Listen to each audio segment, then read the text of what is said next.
Hi అండి, welcome to legals 24.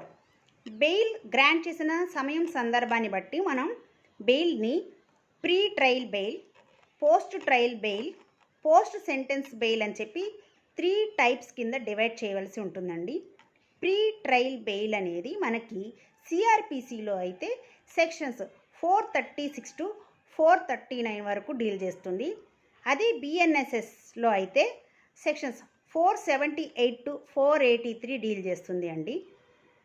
Post trial bail అయితే కనుక సిఆర్పిసిలో మనకి 437 క్లాజ్ 7 ప్రకారంగా, అదే బిఎన్ఎస్ఎస్లో అయితే సెక్షన్ 480 ప్రకారంగా చెప్పుకోవచ్చు.